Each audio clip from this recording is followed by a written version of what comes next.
is LBC from Global, leading Britain's conversation. The Nigel Farage Show.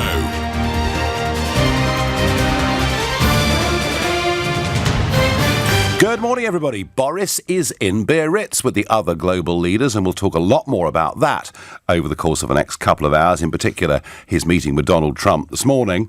But there's an issue that keeps coming up again and again and again. It wasn't even talked about during the referendum, or barely, but of course it's called the backstop.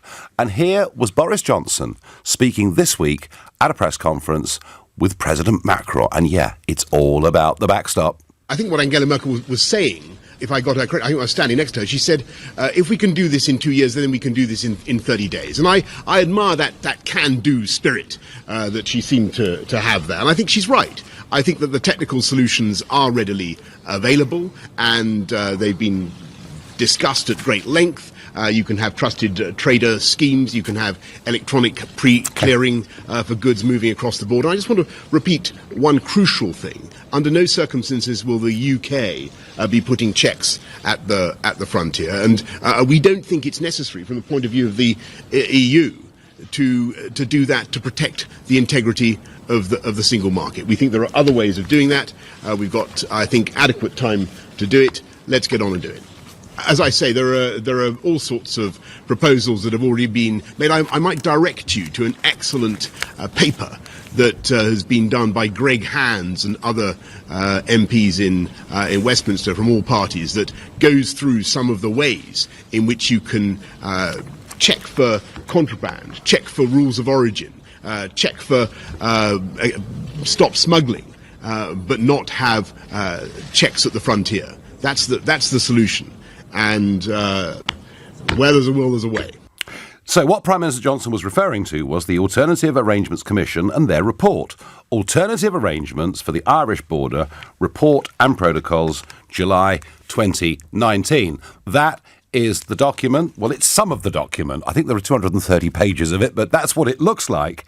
And I don't know about you, but there are often things in life that become part of everyday parlance, and yet we really don't actually know what we're really properly talking about. And so this morning, here on LBC, we intend to change that, because I have with me this morning Tony Smith. Not only is he the former head of the UK Border Force, but he's currently a member of the panel. He's an expert on aspects of borders and what we need to do going forwards. He's been working with the Alternative Arrangements Commission, and I'm going to discuss with him, how did the backstop come to be this huge issue? Is it completely impossible, as some would tell you, to solve? And then I'm going to open it up for you to ask any questions you've got, because, hey, we're told big things here, aren't we? We're told there's a threat to the peace process. We're told nothing can be done. And yet, over the course of the last week, I've seen a change in the language of the EU. You know, Mrs. Merkel talking about 30 days, even Donald Tusk saying, well, the backstop stays until we can find an alternative. Similarly, President Macron. So the word alternative is the one in vogue. Tony Smith, good morning and welcome to LBC. I'll tell you a funny thing. I think I've been campaigning for Brexit longer than anyone alive, well, nearly. Bill Cash, probably longer. But in the run-up to the referendum and during the referendum, I was asked a question about the Irish border when I went to Queen's University in Belfast. Perhaps not surprising that I was asked it there. I don't recall being asked that question anywhere else in the whole referendum campaign. I recall Tony Blair and John Major going over to Ireland and saying there could be a problem. How did the Northern Irish border, how did it become this huge issue? Well, I think, Nigel, the point to make in terms of border control in Ireland is that, of course, there isn't any border between the north and the south.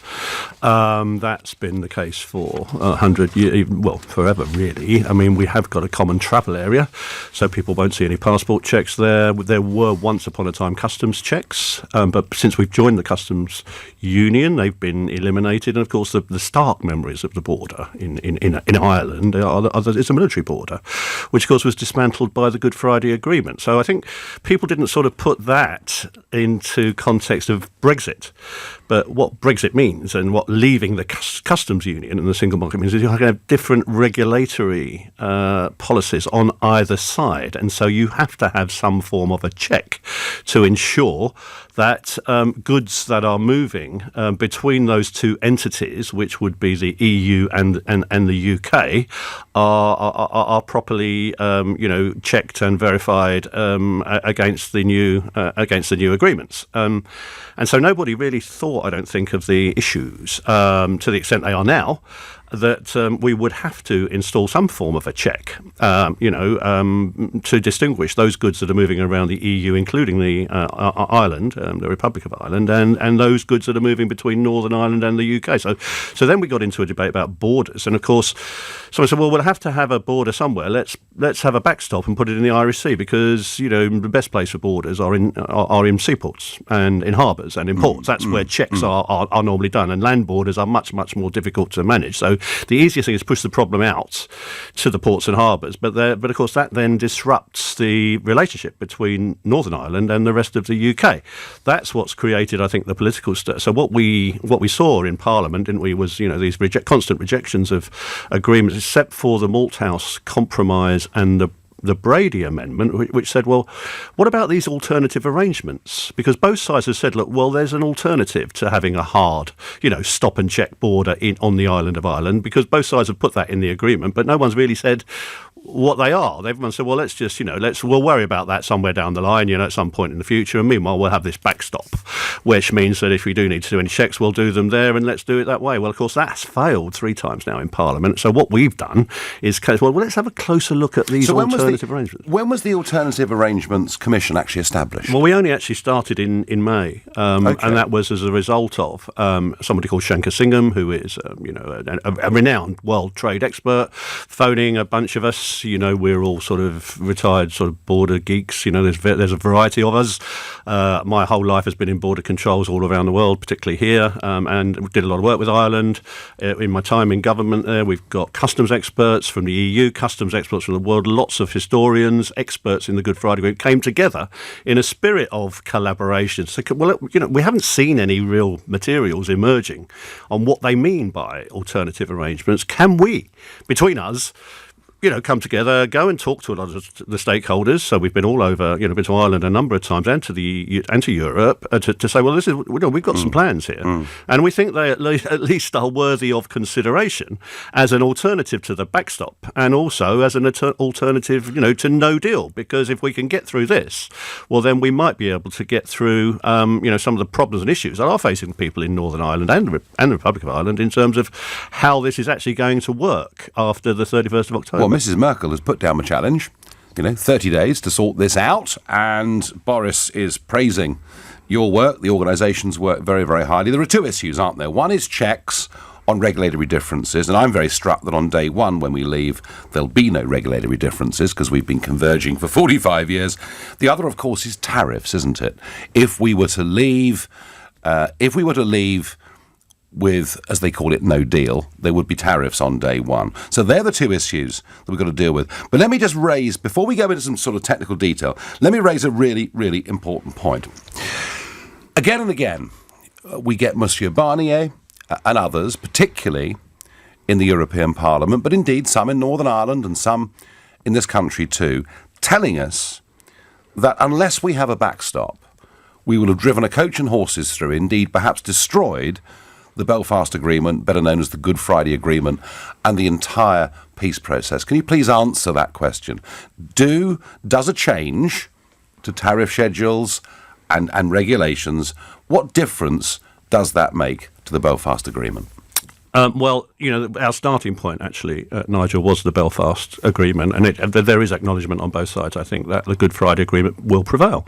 But that's a very deep agreement, north, south, east, west cooperation. It doesn't talk specifically about the border, but it does commit both sides to an understanding or an undertaking that there won't be any return to controls in that border zone. Physically on the border. Physically on the border. So our mission was to say, well, look, we can't have any checks, any stops, any outposts, even any cameras on the land border, because that would simply offend the terms of the Good Friday Agreement. So that was our starting point.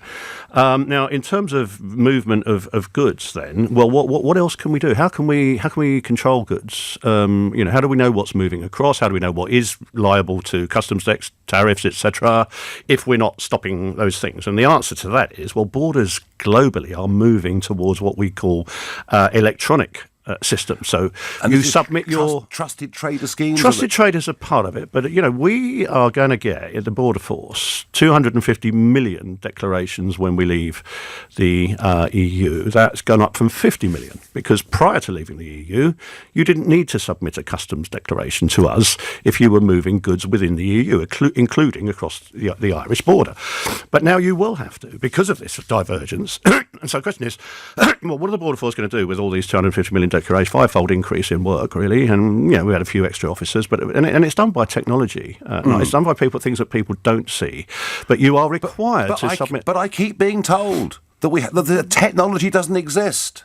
Well, it does, actually. Does it? And it does indeed. And I've met myself 2 companies this week who are the unicorns that everybody says, simply aren't there. It is possible now, Nigel, not just to submit electronic data to us, but to track data. I even got one company I saw this week who can track a packet of bacon from Ireland through the right the way through the UK and into the EU and tell you exactly where it is, exactly every time that lorry was popped or that container was opened, and when it was inspected, and and all you need to do is whenever you load or unload something, you just need to put a new seal on and take a new scan. It's all done by digital technology, and that technology is there now. The difficulty is lots of people don't want to believe that technology is there because it is potentially a solution to an otherwise intractable problem, which commits us to remaining in the customs union and the single market or having a backstop. So we're trying to find a way through without fear nor favour to politicians that actually there are other ways of doing this. What we really want is people to read our report and tell us, well, what can't be done, and we would like to evidence some of this. So much to talk about here. Now, look, I have been asking Tony Smith questions about this for the last 10 or 15 minutes, but I'm very keen for you to come on and raise your concerns. Challenge him on these points, please. We're taking calls on the backstop. We're taking calls on the solutions to it. We're taking calls on the way forward that Boris Johnson has very clearly chosen. Quite a war of words between Johnson and Donald Tusk in the last couple of days. When Tusk says, you should not go down in history as the Prime Minister that went for no deal. And Boris just says, remove the backstop, and there's no need for no deal. Now, politically, I may have different views on it, but that's not the point. How I feel about the rest of the withdrawal agreement is not what we're discussing here. What we're really discussing is how likely is it that in the next 30 days the Prime Minister is able to get sufficient change to the withdrawal agreement that he could get a majority in the House of Commons. And this is the absolutely key issue that will determine where the Brexit process goes. Your calls, your thoughts, your questions on 0345 6060 973. You, of course, can text to 84850. You can tweet using the hashtag Farage and LBC at LBC. And I know you're out there on YouTube, Facebook and Twitter watching us live, and you can put questions in too.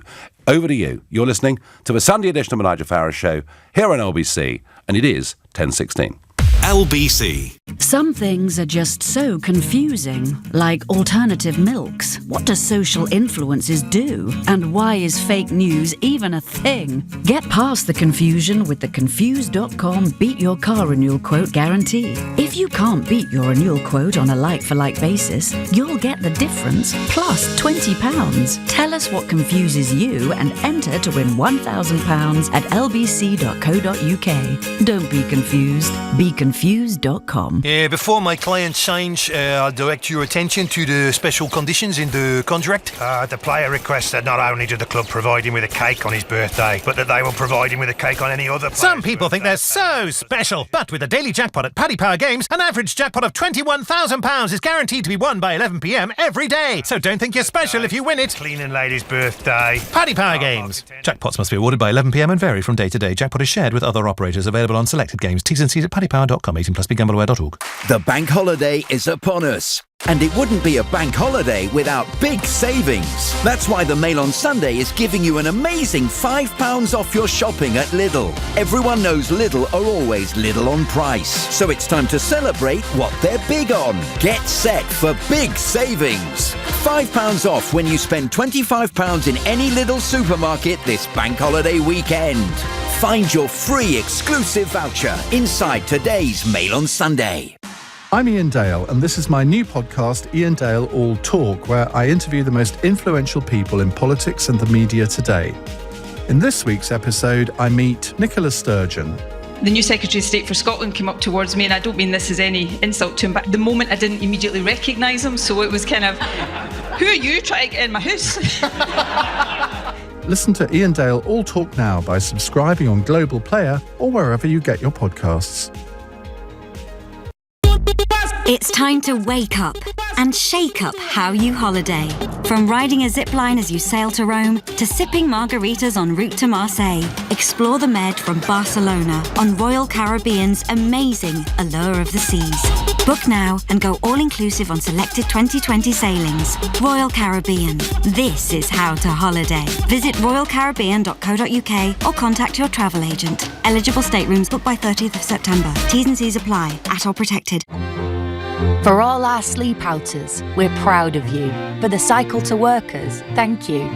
For the step up to the platers and the always play their parters, we know it's hard to be good, but it's good when we try. At the Cooperative Bank, we're playing our part too, raising over £1 million with our customers and colleagues to help Centrepoint put an end to youth homelessness. Search the Cooperative Bank for people with purpose. Join us. The Nigel Farage Show on LBC. Call 0345 6060 973. All you ever wanted to know about borders, how they operate, tariffs, regulation, the backstop, and what can be done over the course of the next 30 days to make Mrs. Merkel, Monsieur Macron, and that charming Mr. Tusk make a big change to the withdrawal agreement and perhaps the political declaration too, that allows Boris to go to the House of Commons to try and get a majority for an amended withdrawal agreement. Tony, I get asked a question here, and the questioner says, he says, the day Brexit is implemented, a border automatically appears. It can't be avoided. How would you answer that? Well, as you know, Nigel, I worked in the border force for many, many years and lived through a lot of crises there. And, what we do at our border is up to us. What I stop, be that vans, people, goods, whatever, will be a matter for us to determine. And so we could, on day one, decide that we will continue to allow certain flows, as they exist now, to continue to happen unilaterally on our own. What we can't control, Nigel, is what happens on the EU side. And so the EU countries, Holland, France, those that have frequent traveller journeys between us and they will be making their own plans, and we don't control that. Now, Ireland is, of course, in a unique position in that it's, if you like, joined at the hip, isn't it, to the UK, and so it's going to be very, very difficult. Well, we've had free movement, haven't we? We've had common travel area. Yeah, the common travel area will prevail. The Good Friday Agreement will prevail. So there's going to be no passport checks. That's out of the question. But this different implementation of, well, actually, we want different standards. And we can't say there's not going to be any checks. There will have to be checks, some checks. The question really is, well, can we get away with doing those checks that continue to enable the traders that work over there and are moving goods across the UK and into mainland Europe? Can we find a way of doing that minimises disruption, that helps them to continue, supports the economy, the all-island economy and the economy of the UK to deliver what's required? It's interesting you raise this, because I've noticed in the last 48 hours, and not seen any of this in the UK press, but I've seen it in press in the Republic and indeed in some press coming out of Belfast too, that now there's talk, quite advanced talk, about checks being done away from the border, and even Irish Commissioner Phil Hogan, and I quote, saying that checks could be at the point of origin or at the point of destination. And I was very struck reading these reports. And I said, I'm astonished that the Sunday newspapers haven't picked up on this. It looks to me, although the Irish government are now really doing something about this. Well, we hope so. And Shankar Singham, who's our chairman, has written something in the Irish Times today, which I refer you to. But essentially what we're saying is, look, we really do need engagement, I think, on what it is that, that cannot be done, that's recommended in our report, because we haven't had that level of engagement. It's been very much, well, you haven't really come up with anything. Well, we have. I mean, it's a 270-page report with a lot of expert input into it. And, to say, well, we haven't got a plan. We have got a plan. You might not agree with it, Nigel, but at least give us the courtesy of reading it, coming back with a detailed response on various areas. It's complicated stuff, but we think our proposition is this can be done without imposing a hard border in Ireland, and we can get a deal. And we just want to know what is it that we're proposing that's not going to be possible. Okay, well, let's find some challenges out there. I've got a call from Amar. John is on from Amar. John, good morning to you. Good morning, sir. You're directly on to Tony Smith. Please ask your question. Good morning, gentlemen. Yes, you quite rightly said there about you could track a pack of bacon with this new technology. I'm interested in how you would track people, given that they can flow backwards and forwards across the border. And if, say, when you get onto the ferry and you're asked for identification, I mean, that is checking. That's still checking on the island of Ireland. So you're still having a border there within Northern Ireland, are you not? Well, thank you for raising the people issue. In fact, I wrote the people chapter. That's more of my forte. But I think, firstly, we need to accept that both sides have agreed the common travel area will prevail. We were down in your part of the world and people were saying, I'm going to have to get a passport to go and get my shopping. Well, you won't. There's no question either. So the question then becomes, now, what the common travel area is for EU listeners is a mini Schengen, really. We've got a borderless zone in Schengen where you show your passport when you enter the zone and then you move freely across all of the Schengen countries. Well, the same thing happens here between Ireland and the UK. So that will continue to apply. There are longer term questions, certainly about third country movements, but in terms of generally, there won't be a need for passport controls within the area. But if I'm a third country person and I fly into Dublin, what's to stop me jumping on a coach or a bus, going across on the ferry and into the UK without having been checked? Well, I mean, where would I be checked? Well, that happens now with people who are not European. So if, for example, an American does that, quite a lot of them do actually, they will fly into Ireland and then come over.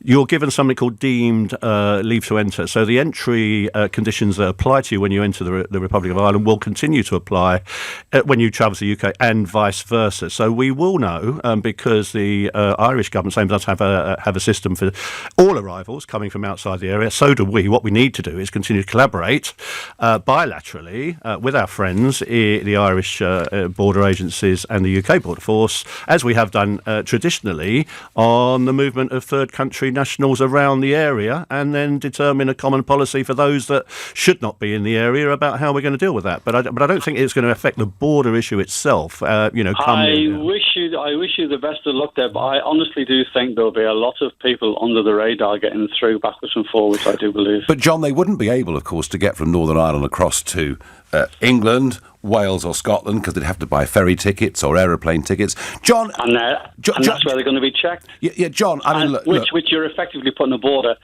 in Northern Ireland. But the point that's being made here, is that this border between the Republic and Northern Ireland is unlike any other border in the world because of the extraordinary historical links between us. Oh, agreed. I agree totally with you, Nigel. I totally agree with you. John, let me ask you something. I mean, you live in a very politically sensitive town that's had a very difficult history.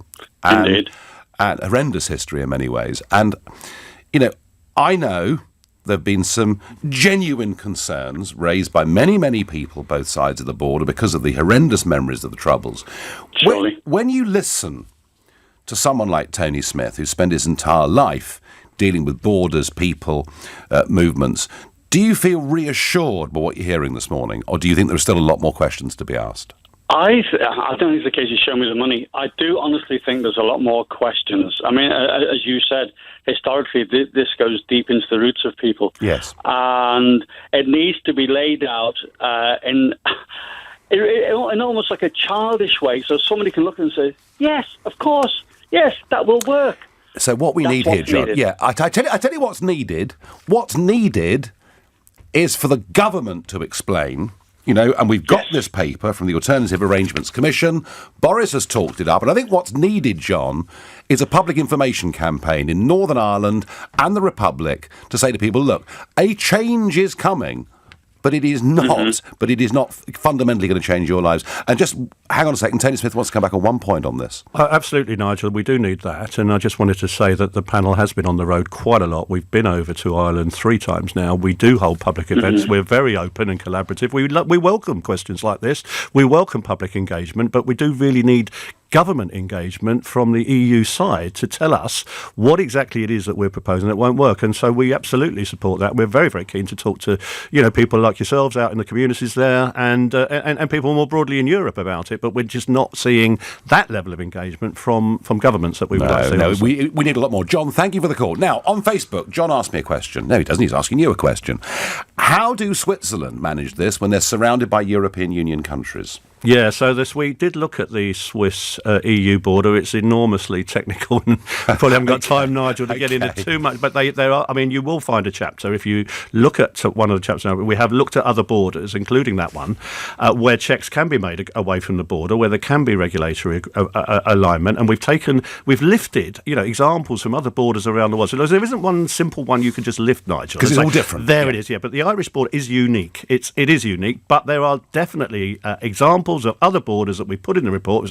If you mix those up and add those to the technology and add those to some of our proposals for exemptions, etc., and other things, other issues, then you've got a comprehensive package that could do what we want, which is to avoid the backstop, avoid checks on the frontier, as Boris, it is a frontier really, yes, between Ireland and Northern Ireland, avoid those things and get through the no-deal scenarios. That's what we're trying to do, and we think we've got that solution. Lots and lots of you calling, lots and lots of you sending in your questions, quite a few of you from Northern Ireland as well. I'm going to make sure that Tony Smith doesn't leave us because there is so much to debate. We keep hearing this word, the backstop, and yet how often have you had a chance on UK national media to have a proper explanation of how borders work and what the alternatives are? And I really do, Tony, thank you hugely for being with us this morning and taking some of these calls because I've got a lot to learn on this too. You're listening to the Sunday edition of the Nigel Farage Show here on LBC.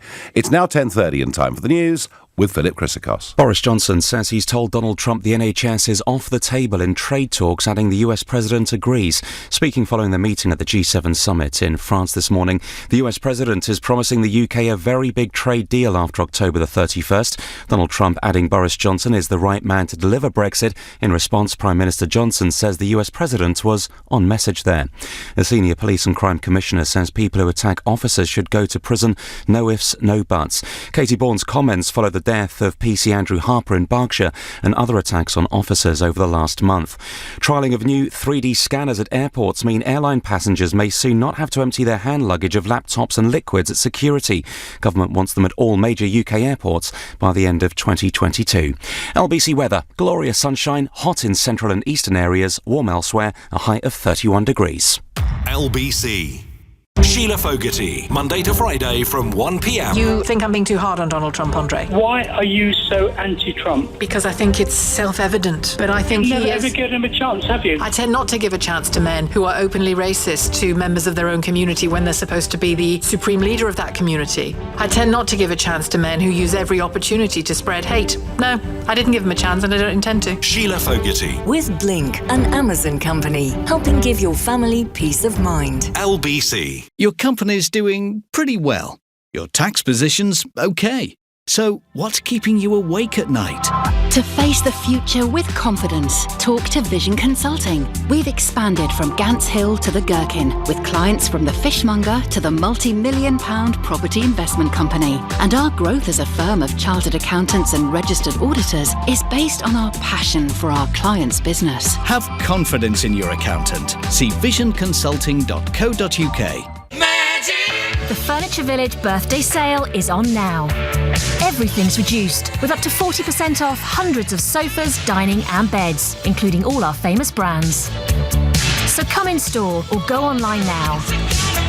But hurry, many offers end Bank Holiday Monday in the Furniture Village sale. Grandma will never find her purse here. I know, more mud. You can't control what your grandchildren get up to. But if you temporarily misplace your Visa debit card, you can freeze and unfreeze it on our mobile banking app. Feel in control every day. Lloyds Bank, by your side. You can only freeze some transaction types, T's and C's apply. Fancy a treat this bank holiday? Why not try Lidl's huge selection of drinks?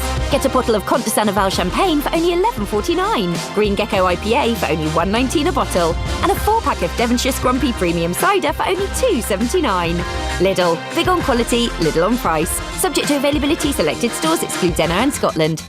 Oh, I found one of our new Vauxhall Griffin editions. Yes. What comes as standard? Standard? Well, alloy wheels, sat-nav, aircon, DAB radio, Bluetooth, smartphone projection and USB connection. Wow.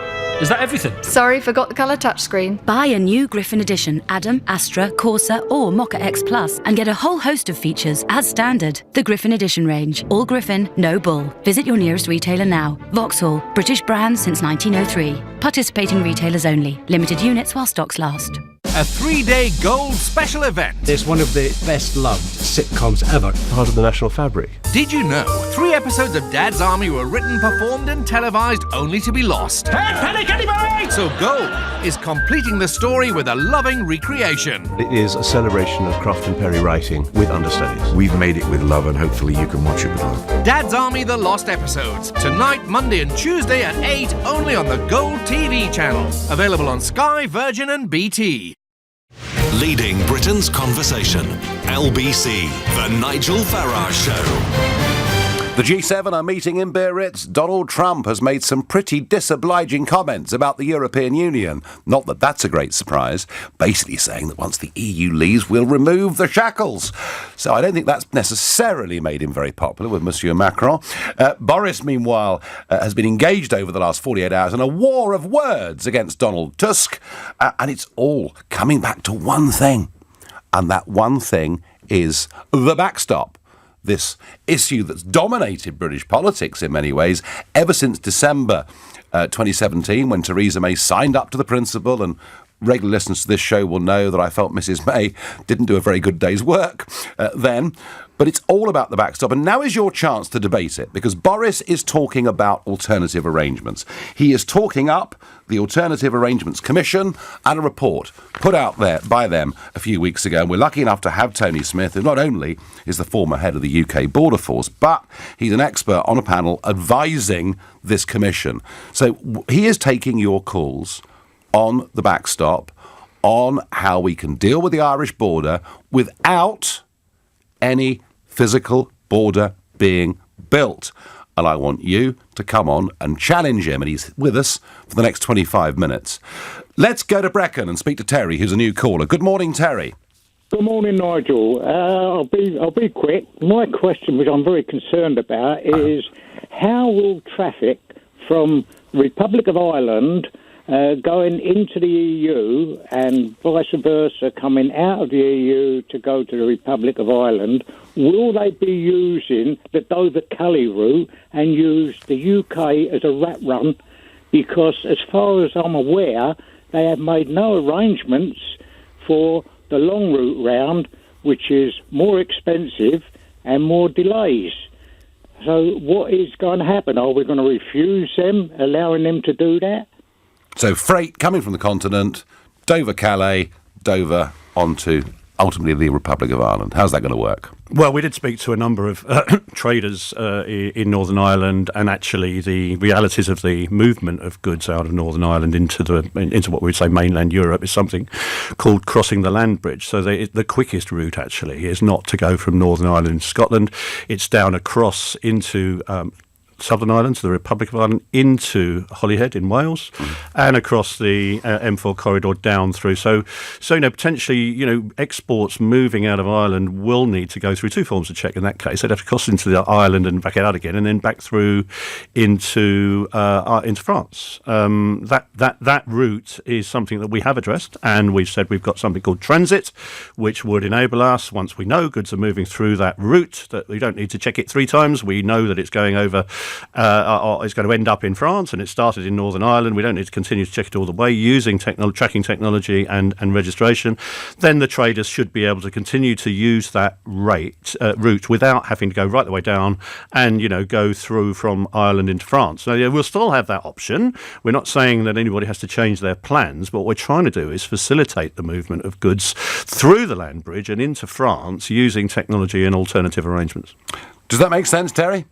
Well, no, it doesn't really, because it's what they're doing will be using the UK as a rat run. And the point is, they talk about the integrity of the single market, so they're bringing goods out of the EU, across a country that is not in the EU, and then using our facilities and going up. Well, provided they're paying for it, why would we have a problem with that? Are they paying for it? As far as I know, that the foreign lorries coming into the UK don't pay. And yet, in some part, going across to the EU, there is a payment in. Well, they have to pay to use the. They have to pay to use the ferry service. They have to pay to use the channel. And if we wanted to, Terry, with Brexit, we could charge foreign lorries, a modest but sensible fee for the use of our roads. So we would have that choice, Terry. I think. Yeah, but they spoke about that a year or more ago, I know. And nothing has ever happened. Terry, 3 years ago, they told us we can deliver Brexit, and that hasn't happened. Terry, thank you. I'm going to go to Bangor in Northern Ireland and speak to Chris. Chris, good morning to you. Good morning. Can you hear me okay? We certainly can. Yeah, my question is, recently my sister left university. She's a marine biologist. And in her course, she had to use some software that was linked to the orbital satellites to track the marine life she was studying. And I was wondering if we could use that system or something very similar to track the trade goods and their lorries and all. Well, Chris, we heard earlier that it's now possible, using technology, to track a packet of packed bacon. So I'm assuming the answer is yes to this, but let's find out. Yeah, thanks for the call, and I'd very much like to talk to your sister about this technology, because a lot of people contact me. I chair something called the International Border Management and Technologies Association. I see a number of companies coming to me saying, why on earth is it that we're not using this sort of technology in the broader sense to deliver alternative arrangements? That's why we've got an entire chapter on it, chapter 14, and a huge annex with a number of major companies. I won't mention them on air, Nigel, but a number of major companies are developing this. I've seen it with my own eyes, and it does disappoint me quite often that we hear these stories of unicorns, because, I'm actually seeing is believing, and I've seen some of these unicorns with my own eyes. There is technology already there that can do amazing things, such as the one that you're referring to, sir. So, absolutely, yes, that is the sort of thing that we're looking at. Chris, does that make you feel confident, Chris? Yes, it did. I didn't hear the part about being able to track a packet of bacon. Bacon, yes, that's right. But hey, just because it's bacon doesn't mean the principle can't apply to almost anything else. Chris, thank you very much indeed for your call. Shirley is calling from Driffield in East Yorkshire. Shirley, good morning, welcome. What is your question to Tony Smith? Well, I'm afraid it's 4 questions. Well, let's start with one, shall we? With one? Okay, how long will it take to implement? That's important. That's very important. Yep. Let's start with that. Tony, how long will it take to implement this? About 3 years. About 3 years. Okay. So are you then saying that you would need a transition period to get all of this in place? Yes. Funny, we voted to leave the EU 3 years ago. So it could have been done and dusted by now. And that's the disappointing thing, Nigel. Actually, this work could have, as you say, have started long before we became involved. We only became involved because we couldn't see anything happening in this area. We thought we had a duty to try and do something, and we've done it. We've come up with a report in 3 months. When had we started this 3 years ago, then we may well be a lot further down the road. But that doesn't mean to say we throw the baby out with the bathwater. Look, we've got a plan here. What we really want people to do is read it and tell us what they think about it, and we need that engagement. Shirley, wait, just bear with me, Shirley, because I've got a question I must ask at this moment in time. So, if Boris Johnson is unable to get a withdrawal agreement amended or not through the House of Commons, and says the only possible way he can keep his promise, and indeed the Conservative General Election Manifesto promise, is to leave on WTO terms on the 31st of October, what then? Well, so we've referred to a number of WTO exemptions and capabilities in our report. We've got experts on the WTO as part of our panel. I'm not one of them, but we certainly do see a range of measures that exist between non-participating countries that are not in a customs union that you can use, things like frontier traffic exemptions, things like special economic zones. There's all kinds of things that can be done.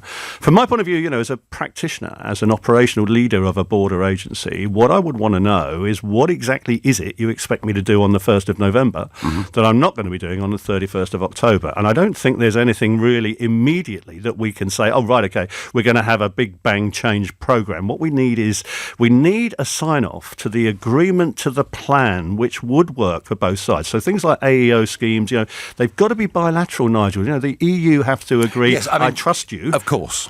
Same as the UK says, I trust you. And Dublin has to say, right, OK, this is what we're going to do. Yeah. And there would be a fair amount of trust involved on November the 1st, Oh, absolutely. It's all about trust, goodwill, collaboration, all of these words, come out. Can we build that goodwill and trust with the Irish government? I think what you need to do is get it down to an operational level. I spent a lot of time working with my friends in Ireland, from customs, from immigration, policing. We had a really, really good operational relationship. It doesn't get reported in the media, but it happens all the time. I was regularly over in France talking to the head of the douane over there. This is what happens now. But they have been told to step back. They've been told you're not allowed to talk to one another. You're not even allowed to talk to an independent panel like us. You have to sit and wait until you get orders coming down from on high. So what we've had is negotiations going at very, very high level between Brussels and Westminster, but we haven't been able to bring the real experts. I mean, we describe it. There's some real experts, excellent public servants out there that could be involved in this and not being allowed to, Nigel, because of that collaboration is not there. And we really are saying,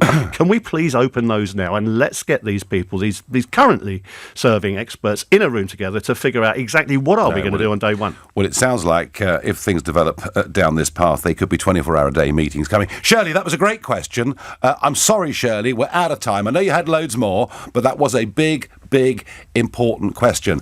We've got another quarter of an hour. We're lucky. Tony Smith is here for another quarter of an hour. Find the most challenging question you can about the backstop of the Irish border, because that's why we get experts in here to talk about these things. A lifetime of dealing with borders. People, of course, Tony, your speciality more than goods, but the principles are very, very important. So please, give us your calls on 0345 6060 973. You're listening to the Sunday edition of the Nigel Farage Show here on LBC, and it is 10:45. Nick Ferrari at breakfast. Weekday mornings from 7. LBC. New national standards will be set for hospital food after a listeria outbreak killed 6 patients who'd eaten sandwiches and salads. A review is on the way, and it's in the hands of TV star, celebrity chef and restaurateur Prue Leith. I'm actually on my way to Downing Street to have breakfast with Boris Johnson. I mean, they wouldn't be doing that just as a PR move. I have an idea you may wish to explore, Prue.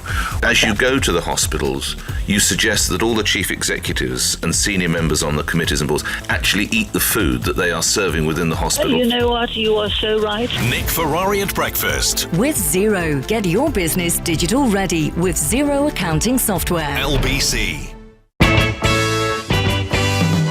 Get an Ocean credit card. Check if you're eligible in minutes without affecting your credit score. It comes with a credit limit of up to £1,500 too. So get online and check for yourself at ocean.co.uk and get all that from Ocean.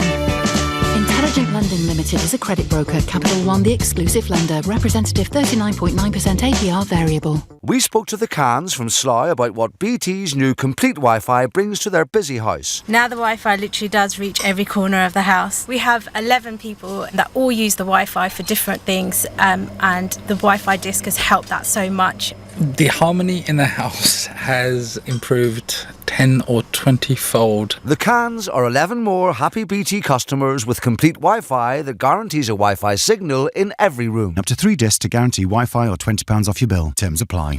The bank holiday is upon us. And it wouldn't be a bank holiday without big savings. That's why the Mail on Sunday is giving you an amazing £5 off your shopping at Lidl. Everyone knows Lidl are always Lidl on price. So it's time to celebrate what they're big on. Get set for big savings. £5 off when you spend £25 in any Lidl supermarket this bank holiday weekend. Find your free exclusive voucher inside today's Mail on Sunday. The toughest jobs or the easy ones, the long journeys or the shorter runs, transporting the big, carrying the small, an iconic van that does it all, negotiating traffic or the open road, handling load after load after load. A project started, a job concluded, with 3 years roadside assistance and 2 free services included. The Volkswagen Transporter for just £259 a month on contract hire. Volkswagen Commercial Vehicles, working with you. Business users only, no ownership, excluding VAT at 20%, 48-month contract hire, £1,554 initial rental. Exclusions, restrictions and T's and C's apply. Service plan covers first 2 consecutive services. Available until the 30th of September 2019. Volkswagen Finance. Stay up all night in New York. Live your best life in Florida. Or road trip across California. Whichever type of holiday you're searching for, fly for less to America with Norwegian, the world's best low-cost long-haul airline.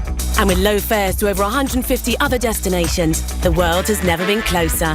Fancy a seat in our spacious premium cabin? Treat yourself for less than you might think. Start your journey at norwegian.com. Pimlico Plumbers is the company you can trust. Yes, you can. And they're so much more than just plumbers. They have qualified electricians, skilled carpenters, gas-safe heating engineers. For bathrooms, kitchens, appliances, building, roofing, drains, and of course plumbing. They've got you covered. Contact Pimlico today on 0207 928 8888 or at pimlicoplumbers.com, where the answer will be yes, we can. 24 hours a day and with a 1-hour response when required. Set for Life is the new game from the National Lottery where you can win 10 grand every month for 30 years. So go smash this month, next month, and make every month amazing. Play new Set for Life Mondays and Thursdays. Set for Life from the National Lottery. Amazing starts here. Prize may be capped. Rules, procedures and game-specific rules apply. Players must be 16 or over.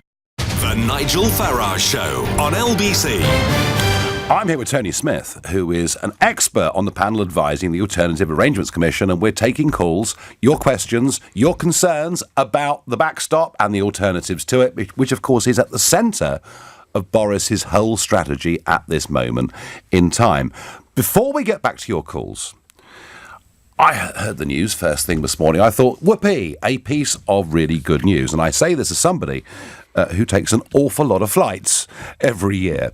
And the announcement we've heard overnight is that all major UK airports must introduce 3D baggage screening before the end of 2022, the government have said.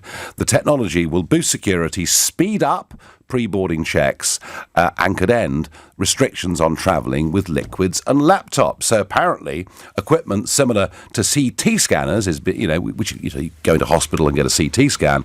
That's being installed at Heathrow Airport, and it'll give a very clear picture of the contents of a bag.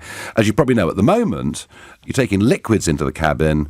You've got to have little containers of no more than 100 millilitres, and it's all aggro, and it all takes forever. And why is it the bloke in front of me every time hasn't thought about it at all? And these limits, these very, very small limits, have been in place since November 2006. I want to ask Tony Smith, in your capacity as former head of the UK Border Force, do you think these big changes to UK airports, checking in and check-in times, is it going to happen? Yes, I think it will, Nigel, and I think it has to, because, we're told by IATA that international passenger traffic by air is going to double in the next 20 years. We cannot continue with the same system where we're stopping everybody and, turning everything out and also. So there's a huge amount of work going on in the air mode internationally, globally, on technology. And of course, as you say, aviation security checks are there for a reason. They're there to ensure the safety and protection of you and your fellow travellers. So you wouldn't want to do away with them. What you need is technology that can at least meet, if not surpass, the current standards of check, which is less intrusive. And so, yes, absolutely, I'm really, really pleased this is being developed. If we can get away with liquids and gels, lags we call them, if we can get away with other checks, and the new scanners are going to be able to do that, then yes, we need to do that, and a range of other things as well, Nigel, on risk assessing people moving around the world, so that we don't continue with the traditional processes that I used to operate when I worked on the border, because simply we can't, because of the volume. So good news coming for air travellers. I think so, yes. Good, excellent. Right, let's get back to the backstop. Let's fire a few questions in before the top of the hour. Let's go to Muswell Hill and speak to Michael. Michael, good morning. Oh, Hi, Nigel. Congratulations for having some informed discussion behind these phrases like backstop. Good. It helps us all to make our own minds up. I haven't heard all your discussion, so apologies if you've covered this. But the processes you've spoken about seem to be, remote checking, seem to deal with reputable traders and avoiding a border in that way. My concern is, how do you stop illegal smuggling if you have not got a border? Yes, no, Michael, and Tom Bennett on Twitter asks exactly the same question, because I'm aware, Tony Smith, with different excise duties and with a currency that fluctuates, there's been a fair bit of smuggling across that border, hasn't there? Yes, and I think we have to acknowledge that could be enhanced opportunities for smugglers if you have different regulatory regimes either side of a border, Nigel, because obviously the opportunities for the smugglers are greater to get around the regulation and find a different way of getting in and avoiding any costs or duties that may be payable. So I just come back to the point that we are trying to push traders and people towards compliance and registration. We want you to register. The government has already a lot of advice online, YouGov, on registering your company, registering yourself, so we know what's happening across that border. So if we don't, suddenly we start seeing stuff moving across that border, we don't know who you are. That's the first thing towards an intelligence-led control. The second thing is we need a joint response capability. I did a lot of this in America with Canada and the US, where we work with enforcement agencies on both sides. We do need a continuing relationship with our friends in Ireland, law enforcement agencies, we have to work together. The Police Service of Northern Ireland, together with the Garda and together with our own National Crime Agency, need to be allowed to work together and to share information and data with one another. And I'm afraid that's another thing that's being, said, we're not going to be able to do that anymore. Why on earth could we not continue to do that, Nigel? We already have excellent collaboration through our friends in the Border 5. We have great systems and controls in this area are intelligence-led. But in order to really make sure that we do stop that kind of threat, we need a joint response on all sides, which means getting the data, getting the surveillance, and absolutely having an informed risk assessment, and then we will be able to determine. And then, of course, when we do decide to take out gangs, which we do now, actually, we don't have to do it at the border. We can do it. In fact, it doesn't usually work to do it at the border. You quite often want to see, where they're going, who they're meeting up with, so profiles will do it. And then we can make a judgment. Do you want to take them out in Ireland, or should we take them out when they get to Liverpool, or what? That's what happens now. And I really want to see us get back to that type of arrangement, and break through this thing about, we can't have a conversation between enforcement. We must have that. It must be part of the deal. And I'm really, really, really important to me that we get that collaboration going. I guess, Michael, the answer is that smuggling has existed ever since taxation was invented.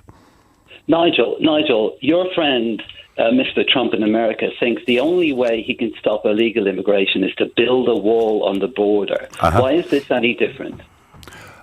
Because we've no desire to build a wall. Because we've had a common travel area with Ireland that's lasted for a huge amount of time. He's wrong then. Is he wrong to build a wall? Well, his relationship, Michael, his relationship with Mexico is rather different than our relationship with Dublin and our shared history together. I don't think you're comparing. Movement. Yeah, he wants to stop illegal movement across the border, which is what smuggling is. And his answer is to build a wall. And you agree with him.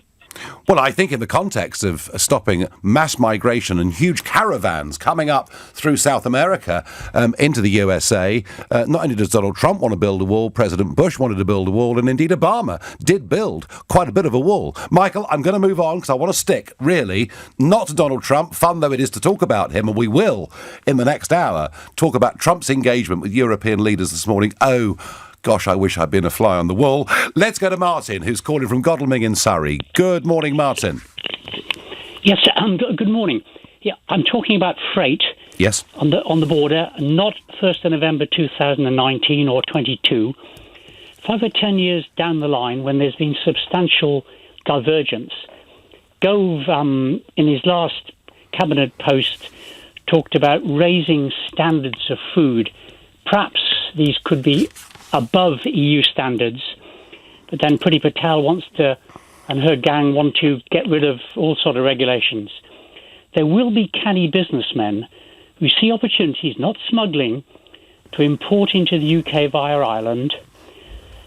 And no doubt there'll also be food coming in from outside Europe, I doubt whether any food from outside Europe comes into the UK via Ireland at the moment through Cork or Dublin ports, Dublin or Shannon airports. I doubt whether there's any at the moment that comes. I don't know about that, They'll be using Martin. different trucks every time. If Martin, they're talking about things from the continent and then changing trucks in Northern Ireland, Martin, how do we control that? Martin. Divergence, an independent United Kingdom will be able to do whatever it wants with its regulations. It may, as you say, choose food standards or animal welfare standards that are higher than the EU's. It may choose to reduce what it sees the regulatory burden on small and medium-sized businesses. This is what independence is about. We can make choices. The real question here is about checks. Now, there is this, I think sometimes, Tony, in people's minds, they think that checks mean that every single good that's imported or exported from a country with whom you haven't got a specific tariff and quota-free deal needs checking. But the truth of it is, I mean, when I see those container ships going into Southampton, I mean, they're like the sort of size of a block of flats coming up the English Channel. Am I right in saying something like 2% of goods that move get checked? It's even lower than everything's checked, Nigel. It's the nature of the check. So the data is still being received. We've got officers sitting around the country. Some of them may well be listening to this, who will be working on data coming into our major ports. It would be completely impractical for any country in the world to pop every container and every lorry that crossed its border. But again, it comes back to systems, data, integrity of the supply chain, intelligence-led risk assessment. If we decide we want to stop anything at our border, we can decide where it goes, where it gets stopped, and we have that power already. And there's nothing in any of this that's going to stop us doing that. Do you know what? That's the point about Brexit, isn't it? For right or wrong, we will decide. Tony Smith, thank you so much for coming in this morning, taking these calls. I have a feeling the subject's so vast we could have done it all day. But we can't. So moving on to the next hour. Well, EU Council President Donald Tusk has said Boris Johnson risks being remembered as Mr. No Deal. Boris hit back and said it would be Donald Tusk who'd become Mr. No Deal Brexit. It all, of course, comes down to the backstop. But if there is no deal, who would you blame? Would it be Boris's rhetoric to blame? If it is, call 0345 6060973. Maybe you think it's the intransigence of Tusk that risks everything, in which case text to 84850. Or, well, maybe it's all my fault. Often it is. If you think it is, please tweet using the hashtag Farage and LBC at LBC. And, of course, watch us on YouTube, Facebook, Twitter. Comment there too. Question there too. On your radio, on Global Player, and Play LBC. leading Britain's conversation. This is LBC.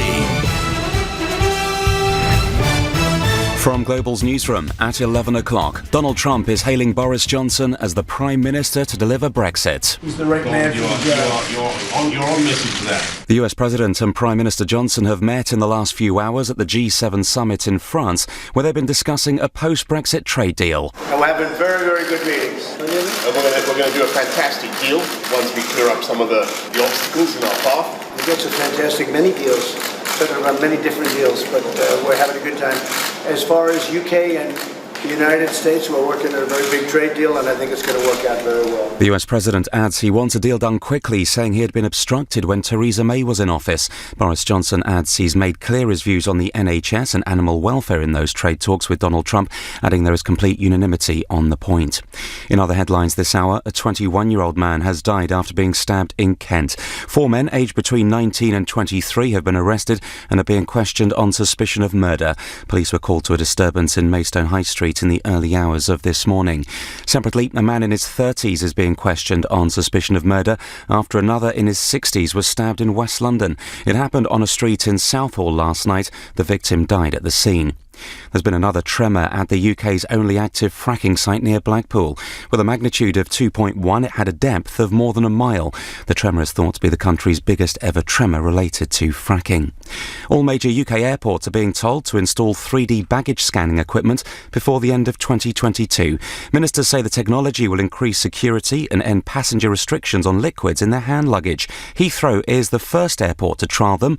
Tony Smith, a former head of UK Border Force, has told LBC LBC, the system must change. International passenger traffic by air is going to double in the next 20 years. We cannot continue with the same system where we're stopping everybody and, turning everything out. So there's a huge amount of work going on in the air mode internationally, globally, on technology. 6 golf spectators have been hurt after part of a tree landed on them when it was struck by lightning. Play was suspended for a time during the season-ending PGA Tour Championship in Atlanta.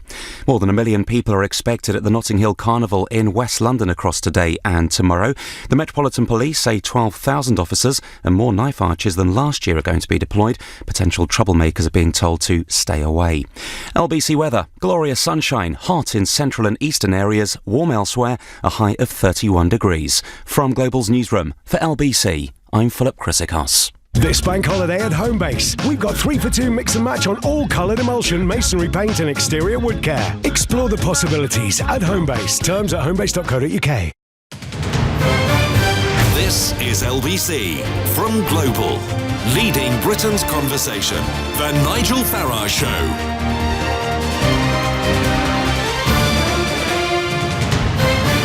Well, Donald Trump and Boris Johnson have had a breakfast meeting in Biarritz. Now, interestingly, this is only the second time they've actually met. They briefly met at the UN a couple of years ago, though we hear over the course of the last week there have been quite a lot of phone calls. Indeed, I think more engagement and more positivity between Boris Johnson and Donald Trump than there ever was with Theresa May. That relationship clearly was never actually going to work.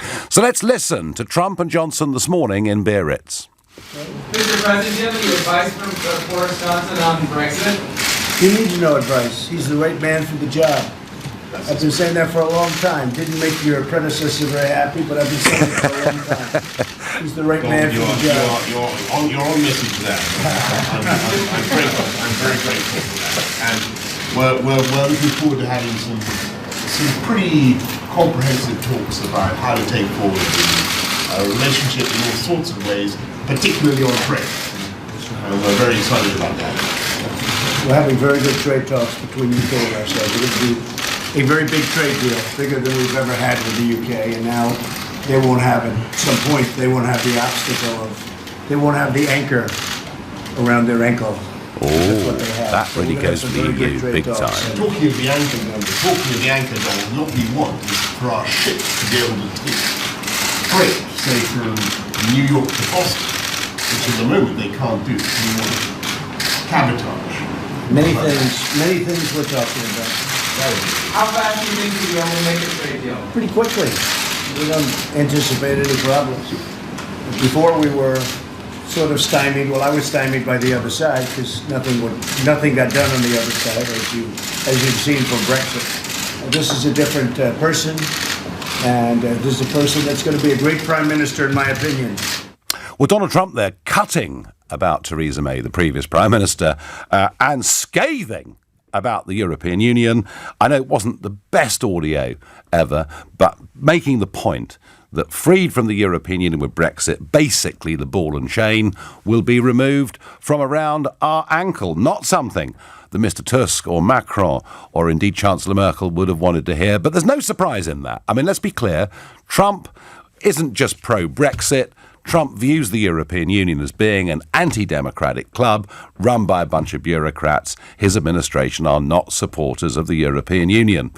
But let's just go back a little bit to how Biarritz started, and let's listen to the President of the European Council, Donald Tusk, talking about Brexit negotiations and Boris. The one thing I will not cooperate on is no deal. It's helpful. And I still hope that Prime Minister Johnson will not like to go down in history as Mr. No Deal. Sort of we are willing air to of listen menace to about it, ideas isn't there? that are operational, realistic, and acceptable to all member states, including Ireland, if and when the UK government is ready to put them on the table. I have to say, listening to Donald Tusk, it's almost like the baddie in a James Bond film, isn't it? I mean, there is this sort of slight air of menace with everything he seems to do. Now, Boris did shoot back a response to this by saying, I've made it absolutely clear I don't want no deal and that we've got to get rid of the backstop from the treaty. And if Mr. Tusk doesn't want to go down as Mr. No Deal Brexit, I hope that point will be borne in mind too. So it's much the same thing that we've been hearing from Boris ever since I sort of picked this up last Monday on the evening show here on LBC. Despite all the sound and fury, despite what you're hearing that, we'll withhold 30 of the 39 billion if there's no deal, despite all of that, actually, it does look as though Boris is doing his best to try and get a deal done within the course of the next 30 days. And that means basically getting rid of or amending hugely the backstop. But what if there is simply no agreement? What if it doesn't happen? Now, I personally think the EU will make concessions, but what if it doesn't happen? What if we leave with a so-called no deal, or what I would call a clean break Brexit? Whose fault would it be? Would it be Boris's fault for the rhetoric that he's using as Prime Minister? If it was, call 0345 6060 973. Or is it Tusk and the EU and the Barniers and the Verhofstadts and the fact that they're so inflexible in their approach to these entire negotiations? Text to 84850. Or is it my fault or somebody else's? Please tweet using the hashtag Farage and LBC at LBC. And of course, YouTubers, Facebookers and Twitterers, you can comment too. Whose fault would it be if we had no deal? And would it be a problem if we had no deal? I'm going to ask Fred, who's calling from Teddington, that very question. Good morning, Fred. Good morning. Well, frankly, the fault lies with all sides for the following reason. The people of Britain have not actually been given a balance sheet, a profit and loss account of what the cost is, the ball and chain that Trump refers to, of staying in, or what the net gain would be by coming out. Now, that tells us this. You, Nigel, ought to now convene a commission of the kind that was set up for the backstop to assess what the economic consequences could be for Britain if it came out and introduced its own policies, because that would be the way to inspire people to think that there is a positive gain. At the moment, they're bewildered. They don't know who to believe because, frankly, all forms of government, Brussels, London, even Washington, have screwed up with economic policies.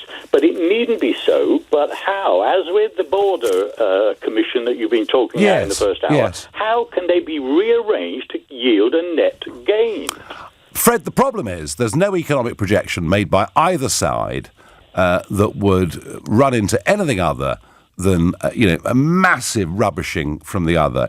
Economic projections are very, very difficult to make. Yeah. I mean, one of the things that did happen over the last 20 years were questions raised in the House of Lords every single year, asking for, an economic impact assessment on the very thing you're talking about, and government always avoided it. Fred, the difficulty is, if I was to get a group of experts together to do this and publish it, the other side would say, well, Nigel would say that, wouldn't he? Well, yes, but if they were experts and if they were seen to be independent, yes. And I know what I'm talking about. I've even written a book on the subject. Right. If they were seen as credible, then the public, Joe Public, would line up and say, blimey, we never thought of that. And somebody needs to take the initiative, even at this late stage. Yeah, and I think you're right. No, I think you are right. It would have to be wholly independent. But I'll tell you something else, Fred, that I was thinking about this morning, coming into the office. And it was, in 1945, there were about 55 countries in the world, right? Yeah. There are now about 225 countries in the world. And every year that goes by, new independent states appear. And as with, decolonisation, the end of the British Empire, whenever countries went independent, the argument never was, could they be a bit better off or might they be a bit worse off? The argument was they'd be independent and they would govern themselves. And that was the spur. And it still is the spur. Why is it, Fred? Why is it, Fred, that I'm asking you this question. Why is it that we're obsessing with whether we could be a bit better off or a bit worse off? And this question of independence seems to be lost somewhere. Yes, I know. And the reason is fear. People generally, and this is a global phenomenon, fear the current conditions, whether it's in relation to the environment, global trade, domestic policies, regional imbalances. People are scared, and that's what we have to get over. And sure, Britain could go it alone, but what would be different? Because at the moment, you see, I voted for Brexit, but on the grounds that this might be the occasion for a discussion, not out of conviction, because if Britain carries on with the same policies as it did before Brexit, nothing fundamentally will change. So that's why we need new ideas on how to map the future of the economy and society in Britain in a way that is credible, authoritative, and inspires people, and that would solve our problem. And it's not too late. Someone like you could convene. You're right, of course, they would grumble, but you could convene a set of experts who would begin to look at the future outside the models of the Treasury or the Bank of England, which are discredited.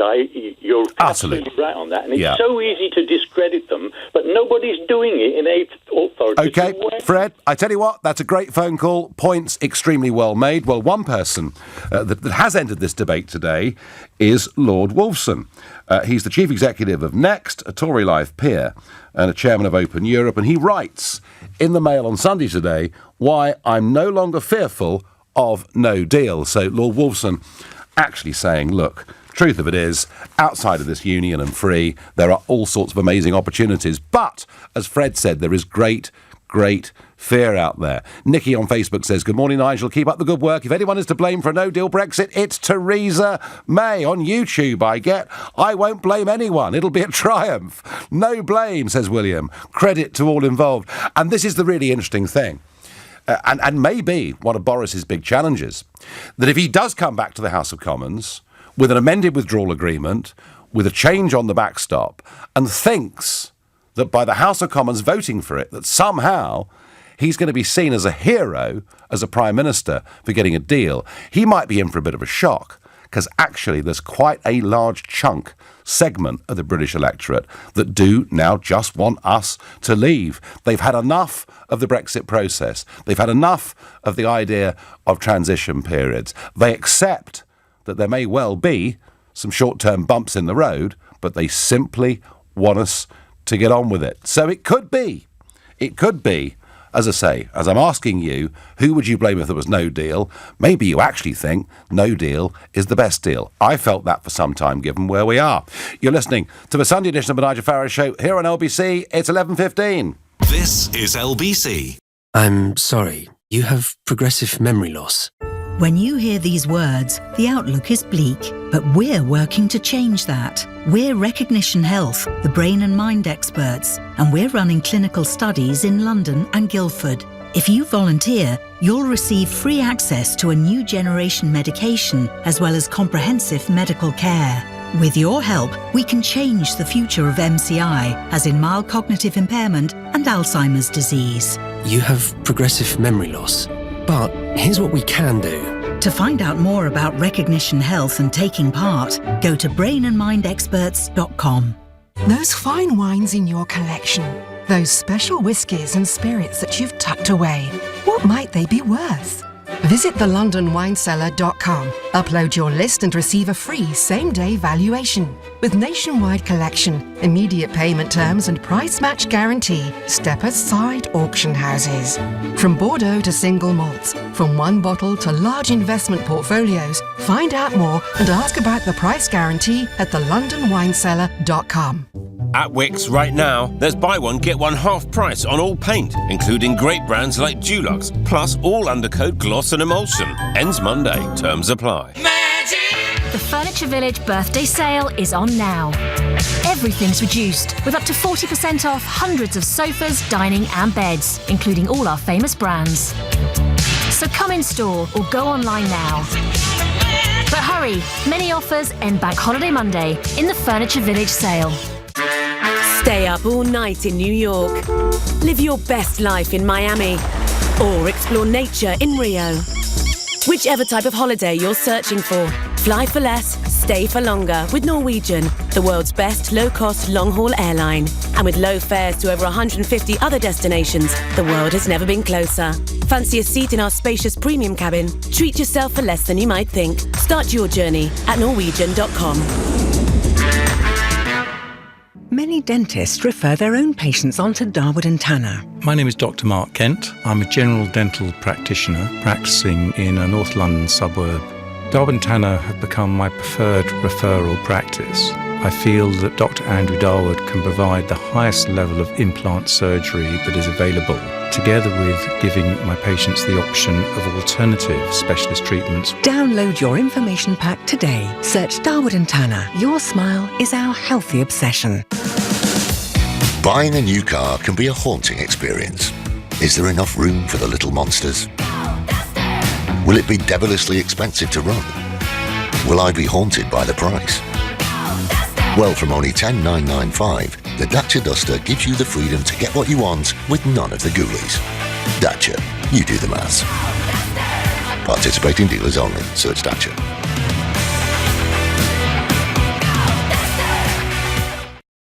This is LBC, the Nigel Farage Show. Call 0345 6060 973. Text 84850. Tweet at LBC using the hashtag Farage on LBC. Whose fault would a no-deal Brexit be, or is it indeed something that is welcome? I get on Twitter, I blame the EU for this mess, for not listening to the concerns of its citizens here in the UK, for not allowing negotiation on the future of trading relationships until the exit deal is agreed, and for thinking the negotiation is finished without a parliamentary agreement. The first point is very, very interesting. There's a guy called Hans-Olaf Henkel, in his 80s, former boss of the German equivalent of the CBI. And he was for the last 5 years a member of the European Parliament. I got to know him quite well. And the point that he made over and over and over is that had they given David Cameron just something in that negotiation in the run-up to 2015 on borders, had they given him some ability to say, look, you know, once 150,000 a year have come in, we just simply can't take any more. Had they given him something on that, Henkel's, assertion is that Cameron would have won the referendum. I have to tell you, I think he's probably right. And I think in many, many ways, one of the reasons that we did vote for Brexit is that the EU bosses, particularly the unelected EU bosses, behaved as they always do. That's my view. Evelyn is calling from Croydon. Good morning to you. Good morning, Nigel. It's a pleasure to be able to talk to you. Nigel, I slightly disagree with what you say that the EU are to blame. They are to blame, but not fully. If you can just let me explain why. Of course. I think Boris Johnson's attitude initially, when he became Prime Minister, his attitude to the EU was, do as I say or we're leaving. I mean, you've got to admit it was a threatening attitude. And if you're trying to right a bad situation, which Theresa May has created, and you don't go in threatening. I mean, what he should have said, we're going to go back to them, going to talk to them and see what we can get out. Now, if at the end they couldn't put it right, then you walk away. But you don't threaten initially. I mean, surely. And Nigel, if you had to sort of situation and somebody came with a threatening attitude, you tell me go and get lost. Evelyn, look, here's the point, okay? If you go into a business negotiation, the other side needs to know that unless you get what you think is the right deal or a change or an amendment to the deal you've currently got, that you are prepared to walk away. And, you know, when I saw that documentary, a BBC documentary, Inside Europe, when Monsieur Barnier said, at no point had Theresa May ever put no deal on the table, I think as soon as they realised that, they didn't have to give her anything. Wasn't it reasonable for Boris Johnson to use this as a negotiating position? But, Nigel, you've made my point. I mean, as you say, you threatened to walk away. But if somebody came and threatened you, surely you'd say, well, if you're not prepared to talk sensibly. I mean, I agree, we need to sort that, the problem with Ireland, the border thing, it needs to be sorted. And I know the EU are not being very helpful. But You've got to be fair. I'm talking as an ordinary layperson. If somebody got at my back threatening me, I wouldn't want to. I mean, All right. No, OK, Evelyn, you make the point, and Boris certainly has upped the ante. And, of course, Boris is in Biarritz. How is he getting on? What's the body language like between Boris and Donald Trump, who he barely knows, only met him once before today? What's it like with the rest of the EU leaders? Well, let's go to Biarritz and let's speak to Dominic Waghorn, diplomatic editor at Sky News. Dominic, good morning to you. Morning, Nigel. Good to talk to you again. Good to talk to you. Tell me, what was it like? Because Boris, to my knowledge, Boris and Trump had met very briefly just once before, I think at a UN meeting. What was the chemistry like between Trump and Boris? Well, I mean, to be honest, it looks like they've kind of known each other for a long time. It's a kind of breakfast bromance loving between the two that we saw. And what was intriguing, really, was that we've seen Donald Trump take advantage, like leaders don't normally, of the cameras coming in to take a few shots of them smiling and saying a few sort of gratuitous words. Donald Trump has sort of upended that, and he's always often used this opportunity to start talking, extemporising, getting his points across. But normally the world leader sitting opposite him does not take part, and Boris Johnson's changed that. He took as much opportunity and advantage of the cameras as Donald Trump. And I think he was at pains to get a couple of points across. One is that they have this relationship. There's clearly a rapport between the two. And Donald Trump said he's going to be a very great prime minister. And obviously Boris Johnson wants to labour that point because he sees that as a way of Britain getting a useful trade deal with America after Brexit. But I think he also used it as an opportunity to show that he's not going to be a walkover or doesn't want to appear as a walkover. So on the way here, he talked about how he's getting British goods access to America. He hopes things as obscure as pork pies, yes, sour trays, and other things that Britain currently doesn't get access to America to sell. And he used this breakfast opportunity to say that's what he's going to ask for, and also say that America won't have anything to do with the NHS. So I think in those terms, it's job done for Boris Johnson. Obviously, it's a long way to any trade deal. There are a huge number of hurdles in the way. But, in terms of the messaging and what Americans call the optics, couldn't really have gone better, I don't think, for Downing Street. Now, when we talk about the European Union bosses, and indeed Mr Tusk and his comments before everybody assembled, and Boris meeting other European leaders, I mean, is there a feeling that actually there are some serious conversations going on about the backstop being amended, withdrawn, changed, or is it really a matter of hostility between us and the other EU leaders? I don't think we're getting an impression that there's any constructive work going on in terms of sinking the backstop. I think there's a lot of positioning going on. Whether you call that hostile or not, it's probably depending on your point of view. But on the way here, we had those what you might call a war of words with Donald Tusk getting in first, saying that surely Boris Johnson doesn't want to go down as Mr. No Deal. There are members of his party who might well see that as a badge of honour. Possibly you do as well, Nigel. I would do, yes, of course. From the other point of view, Boris Johnson turned that around and said that, well, Donald Tusk doesn't want to be no deal either. The impression you get is they are preparing for the possibility that there is a no deal and the blame game ahead of that.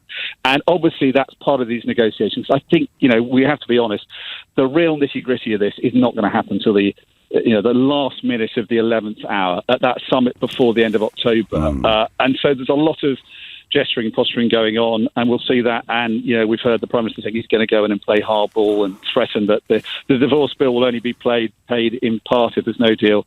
That's very much what's going on here. I think also Donald Tusk is kind of protecting his legacy.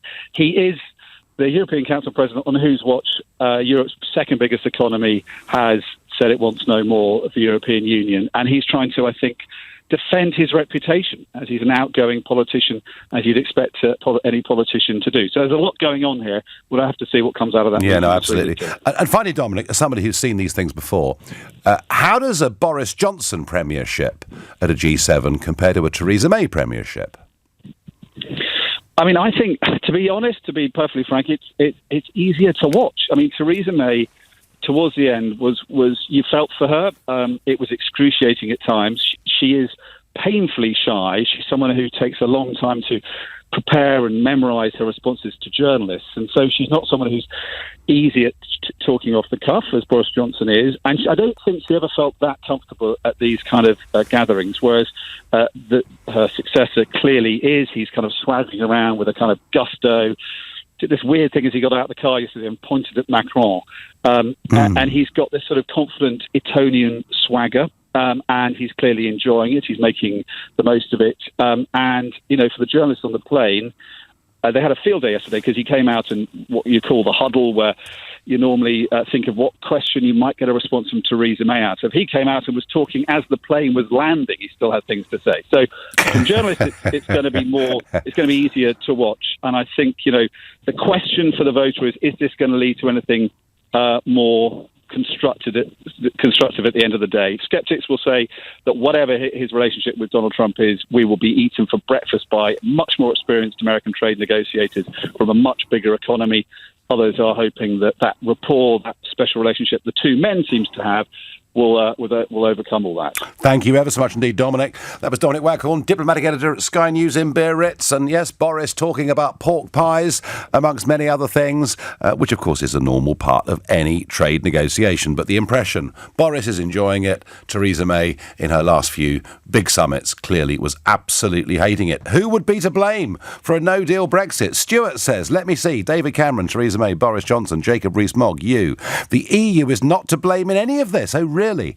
All these people lied to bring about Brexit. Oh, dear Stuart, what about the biggest lie of all? You're just joining a common market. It's just about trade. Don't worry your little heads. We've had 50 years of lies from the other side. Let's go to Queen's Park and speak to Michael. Good morning, Michael. Good morning. Your original position, from what I understand, was that we would be heading for a Swiss or Norwegian type deal. Now, your position is one of no deal. And I'm looking at it from a perspective of a laboratory experiment, which for the man on the street has been shown to be a failure over the past 3 years. There's been nothing said, and there is nothing positive. All this, the abstractions talking about freedom and independence, excuse me, from my point of view, is nonsense, because there's no comparison between... Is independence nonsense, Michael? Yes. Oh, really? Well, give me one example of... All I can tell you is the pound is worth less and people's property is worth less. There's about 200 independent countries in the world, Michael. Why are we not good enough to be one of them? I think that's begging the question. The situation is what... We have 3 years of Brexit experiment. We haven't had Brexit. We haven't had Brexit, Michael. Well, if it's this bad already, it's certainly going to be worse after one. Well, I tell you what. Without a deal. Rather than having a fight with you, I'm going to answer your question. Okay. I came from the commodities business, international trade, buying and selling moving goods all over the world. One of the reasons you don't have to explain your credentials. I think I probably do in this context. One of the reasons why I became an ardent Eurosceptic is I just thought the European market was way too small, diminishing, declining, growing very slowly, and that's one of the reasons why I'm a Brexiteer. Now, I, for 25 years, Michael, campaigned for a simple FTA, a simple free trade agreement. That was what I thought the logical thing to go for was. You know, Canada has one, many other countries do. However, why have I now gone for no deal? Because we are where we are. And the only choice at the moment, given the time frame, is a version of this appalling withdrawal agreement. I thought you were asking me a question. No, I'm answering your question. Cheer up, it's Sunday morning. The choice is to leave under the withdrawal agreement or to leave on WTO terms. And given the time frame we've got, we leave on WTO terms and then we can negotiate a tariff-free, quota-free deal. Does that make sense? It doesn't deal with the fact that my pound is worth less and property. Well, your pound started falling, Michael, in 2008, and it fell a damn sight more before Brexit than it's fallen since. And the main reason your house in London is falling in price, we'll speak to George Osborne, please, about stamp duty. I have to move on. You're listening to the Nigel Farage Show here on LBC. It's now 11:31 and time for the news with Philip Chrysikos. Donald Trump says the United States will have a very big trade deal with the UK post-Brexit. Meeting at the G7 summit in France this morning, the US president says he wants it finalised quickly, adding he'd been hindered by Theresa May when she was Prime Minister. President Trump has also also hailing Boris Johnson as the right man to deliver Brexit, adding it's been his long-held view, which didn't make your predecessor very happy. 4 people have been arrested on suspicion of murder after a man was stabbed on Maidstone High Street in Kent.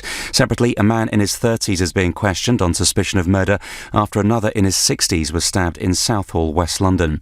There's a call for harsher prison sentences for those who attack police officers. Katie Bourne, the new chairwoman of the Association of Police and Crime Commissioners, says people who hurt an officer should go to prison. No ifs, no buts. LBC weather. Glorious sunshine, hot in central and eastern areas, warm elsewhere, a high of 31 degrees. This is LBC. London's air pollution affects every borough and everyone's health, especially children. The main cause? Road transport. The Mayor and TfL are working to clean up London's buses and taxis, but there are things we can all do as well. By using public transport, walking or cycling more, we can help make London's air cleaner together, for everyone. See how the Mayor and TfL are working towards cleaner air and how you can help too at lbc.co.uk. It's nice to have a break from advertising, so here's some classical music. Nice. At Paddy Power, we thought football shirts could use a break from advertising too. That's why we've sponsored Huddersfield Town's shirt without a logo and started the Save Our Shirt campaign, where any football team that Paddy Power sponsor will be, well, unsponsored. Don't you wish we weren't on your shirt too? Now, let's get bark to the music. Paddy Power, enough of the nonsense. 18 plus, begambleaware.org. I'm Ian Dale, and this is my new podcast, Ian Dale All Talk, where I interview the most influential people in politics and the media today. In this week's episode, I meet Nicola Sturgeon. The new Secretary of State for Scotland came up towards me, and I don't mean this as any insult to him, but at the moment I didn't immediately recognise him, so it was kind of, who are you trying to get in my house? Listen to Ian Dale All Talk now by subscribing on Global Player or wherever you get your podcasts. If you're driving in London this summer, the last thing you need is getting hit by the ultra-low emission zone charge. So make sure you're driving a car that meets ULEZ guidelines. At Car Giant, we've thousands of ULEZ compliant cars in stock, including diesels, and all at incredibly low prices. Beat the charges now and when the zone expands in 2021. Giant choice, giant savings. Visit cargiant.co.uk. It's how London buys its cars. Car Giant. Pimlico Plumbers is the company you can trust. Yes, you can. And they're so much more than just plumbers. They have qualified electricians, skilled carpenters, gas-safe heating engineers. For bathrooms, kitchens, appliances, building, roofing, drains, and of course plumbing. They've got you covered. Contact Pimlico today on 0207 928 8888 or at pimlicoplumbers.com, where the answer will be yes, we can. 24 hours a day and with a 1-hour response when required. Swill Heating is on a myth-busting mission. It really isn't cheaper to leave your heating on all day, but there is lots of smart technology that can cut your heating bills. For specialist advice on innovative heating devices, visit swillheating.com. Rely on us to keep you warm. The Nigel Farage Show on LBC. And some breaking news. The former Chancellor, Philip Hammond, has written to Prime Minister Johnson about the leaked Operation Yellowhammer documents on no-deal preparations. Do you remember those that came out this week, forecasting a devastating future? He says it's now apparent the document was dated August 2019, so could not have been leaked by a minister from Theresa May's government. Hammond said it's become apparent the leaked document was in fact dated from August and would therefore have been available to any former minister who is not serving. So basically, it couldn't have been a former minister that did it. It must have come from within Boris Johnson's own government. That is what Hammond is saying. But isn't the truth of it? Philip Hammond will do whatever he can to stop Brexit actually from happening. And how can we take a Conservative Party seriously that says it now wants to be the Brexit Party when people like Philip Hammond are its representatives and no doubt will be standing for it in a general election which is likely to happen this autumn? And I would say this to Boris Johnson, you want voters to trust the Conservative Party, the same Conservative Party that so badly let us down over the course of the last 3 years. All the while people like Philip Hammond are standing as candidates for you and sit in the Commons as representatives of you. Don't be surprised that we have a bit of a problem in trusting the Conservative Party. That said, of course, from a Brexiteer point of view, but if you think I'm wrong, then please let me know. Easy to do. Please just send a text to 84850. Maybe you think it's better that Boris keeps the broad church. I think we've gone way beyond that. I think this issue of Brexit, it's actually bigger than political parties now. That's my view. And maybe one of the reasons why Labour seems to be in so much trouble. Who would you blame if there was a no-deal Brexit? Or would you actually celebrate a no-deal Brexit on the 31st of October? I know that I would, because of the reasons I explained before the break. Andy in Portsmouth says to me, I'd be proud of any government that took us out on no deal. It's the only true Brexit that is available. And that's the point, Andy, isn't it? Given the time frame, we're not going to get a free trade agreement with the European Union. It isn't going to happen. Emeka is calling from Dubai. Is it good afternoon there? Yeah, it is. Good afternoon, Nigel. How are you? Hello, I'm fine. Thank you very much indeed. So here we are, 67 days to go. And whilst behind the scenes, I know that Boris Johnson is trying very hard to get a change to the backstop. The public view, with Tusk and others, is that no deal's getting closer. Whose fault is all this? Well, Nigel, to be fair, in a nutshell, it's Theresa May's fault. Okay. And it's funny you just mentioned Hammond there, yes, because he's also part of the crew as well. I mean, Theresa May's deal was so terrible. She set us on this course that, frankly, she would have made Frank Spencer look like Einstein, because I think Frank would have done a better job. And I mean, I need to get this out. The thing is, I'm a Remainer, you know, but the thing is, for starters, I respect democracy. Good. And I want to ask every Remainer listening to this program, hand on heart, if the Remain side had won the election and we had Brexiters behaving the way we're behaving towards them, what would they have said? Because I've asked myself that question. I think they'd have. I mean, they would almost accuse us of behaving like criminals and ignoring the democratic process. We'd have been compared. We'd have been compared to political figures from the left and the right from the 1930s. I think exactly, and that's the thing. We should be pulling together. We should be coming together as a country. This is the United Kingdom. This is Great Britain. You know, we should pull together and find a way to solve situations, not kicking ourselves, in the backside. So Theresa May, the only thing is that I just hope she can forgive herself as time goes by, because history will not remember her correctly. No, and the extraordinary thing... I run my own business. Nigel, and I've never always been a fan of yours. That's all right. That's all right. It's a free country. The thing is, at the end of the day, I respect common sense, and that's one thing we've all forgotten. I run my own business, and I always have that window of walking away if things don't go the way I like it. Yes. And that is what she should have done with Hammond as well. Putting that on the table, saying this is what we want, and that was never. And here, Emeka, is the more remarkable thing of all, and that is that Donald Tusk did actually a couple of years back say to her, "Do you want a simple free trade agreement?" And she said, "No, we want a close and special relationship." So the very thing that Brexiteers like me would have wanted, and that the Remainer business community would have had very little problem with, all right? Mm-hmm. She rejected that, and I rejected it. I'm with you. I hope she can live with herself. Emeka, great call. Thank you very much indeed, and some very powerful points made there, because this concept of losers' consent. All my life, I've known that people lose elections, they accept the result. That's how democracy works.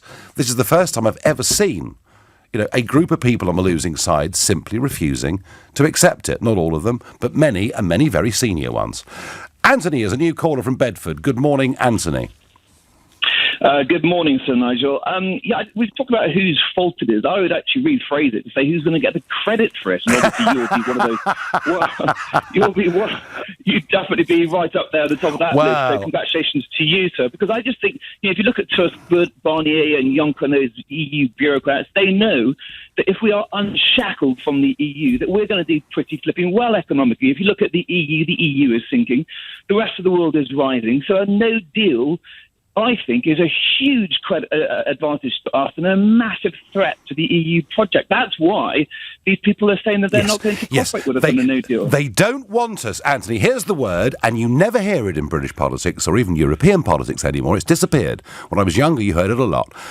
Monsieur Barnier does not want us to have competitive advantage. He doesn't want us to be competitive. And, I spoke earlier about Hans-Olaf Henkel, the former boss of a German CBI. And he said to me one day in the coffee room in Strasbourg, he said, "So Nigel, what do you think is going to happen to the UK economy with Brexit?" I said, "Well, Hans-Olaf," I said, "what we're going to do is we're going to become more competitive. We're going to have less costs and less regulation than you." And he looked at me horrified. He said, "But if you do that, Germany will have to leave as well." And you begin to understand that no wonder it's the low-growth capital of the globe, that actually what the EU is, it's a club run for the benefit of big businesses. It's a modern, updated form of communism, Anthony. That's right. I mean, even Germany, they've got they believe, and they've deep in their DNA is diesel combustion cars. That industry is coming to an end. So that's Germany, and they're having to reinvent themselves. Face real challenges. Good luck to that. Exactly. But if you look over to America, or if you look over to the continent, you've got the world's biggest economy over in America. You've got a president there that is 100% backing us, putting us at the top of the queue for a trade deal, and they speak American English. So if you're a trader, you're going to be able to there's no reason why you wouldn't go to America. They are ambitious. Yeah, they're ambitious. They're big-minded. They're abundant. I lived in America for 3.5 years, and my God, I came back here, and I thought this place was a little bit lacking in ambition. But then I went over to Europe, and my God, you've got EU laws coming over. You've got employment laws that are actually not good for business. America's got it right. They're the leader of the world in terms of business. We should be aligning ourselves to them. Anthony, could I point out there are also nearly 2.4 billion people living in Commonwealth countries, and many of those countries are doing phenomenally well, certainly compared to the Eurozone. Anthony, thank you very much indeed. Well, that's a call I agree with, but I don't need calls I agree with. I need calls that I can debate with. 0345 6060 973. So communism, Soviet communism, was where the state ran everything. That is not how the European Union works. But the way the economics of the European Union work are the giant multinationals. The big companies are able to write the rules for their own industries, and that is why it is so difficult for small and medium-sized enterprises to operate and compete against big firms within the European Union. I believe that very, very strongly. If you disagree, 0345 6060 973. Who's to blame if it's a no-deal Brexit? I blame Ollie Robbins. Well, I think, Ian, you make a fairly strong point there, but Johnson, of course, will be to blame. No point in even asking the question. Well, okay. Clearly, to most of the media and all the Remainers, it's going to be your fault, mate, says Chris in Coulsdon. You are wrong. Hammond voted for Brexit 3 times, unlike ERG members. He is in tune with the people in not wanting a no-deal Brexit. No. Hammond did not vote for Brexit. He voted for a surrender document that Mrs May put before Parliament. You see, and that's actually how those of us that have fought and campaigned for Brexit for years, that's how we feel about the withdrawal agreement. If this withdrawal agreement goes through, even without the backstop, I cannot see us ever leaving the EU's customs union. That's how I feel about it. You're listening to the Sunday edition of the Nigel Farage Show here on LBC. It's 11:45. Coming up at 12 on LBC, Majid Nawaz. In recent years, the headlines for Carnival appear to focus on crime and violence instead of calypso and costumes. Do we focus too much on crime at Carnival? Majid Nawaz on LBC. Some things are just so confusing, like alternative milks. What do social influences do? And why is fake news even a thing? Get past the confusion with the Confused.com Beat Your Car Renewal Quote Guarantee. If you can't beat your renewal quote on a like-for-like basis, you'll get the difference plus £20. Tell us what confuses you and enter to win £1,000 at lbc.co.uk. Don't be confused. BeConfused.com. I'm sorry, you have progressive memory loss. When you hear these words, the outlook is bleak, but we're working to change that. We're Recognition Health, the brain and mind experts, and we're running clinical studies in London and Guildford. If you volunteer, you'll receive free access to a new generation medication as well as comprehensive medical care. With your help, we can change the future of MCI, as in mild cognitive impairment and Alzheimer's disease. You have progressive memory loss. But here's what we can do. To find out more about Recognition Health and taking part, go to brainandmindexperts.com. Oh, I found one of our new Vauxhall Griffin editions. Yes. What comes as standard? Standard? Well, alloy wheels, sat-nav, aircon, DAB radio, Bluetooth, smartphone projection and USB connection. Wow. Is that everything? Sorry, forgot the colour touchscreen. Buy a new Griffin edition, Adam, Astra, Corsa or Mocha X Plus and get a whole host of features as standard. The Griffin edition range. All Griffin, no bull. Visit your nearest retailer now. Vauxhall, British brand since 1903. Participating retailers only. Limited units while stocks last. Your company's doing pretty well. Your tax position's okay. So what's keeping you awake at night? To face the future with confidence, talk to Vision Consulting. We've expanded from Gants Hill to the Gherkin, with clients from the fishmonger to the multi-million-pound property investment company. And our growth as a firm of chartered accountants and registered auditors is based on our passion for our clients' business. Have confidence in your accountant. See visionconsulting.co.uk. Those fine wines in your collection, those special whiskies and spirits that you've tucked away, what might they be worth? Visit thelondonwinecellar.com, upload your list and receive a free same-day valuation. With nationwide collection, immediate payment terms and price match guarantee, step aside auction houses. From Bordeaux to single malts, from one bottle to large investment portfolios, find out more and ask about the price guarantee at thelondonwinecellar.com. Sharing a Lebanese dining experience is always an extraordinary occasion at Crocker's Folly.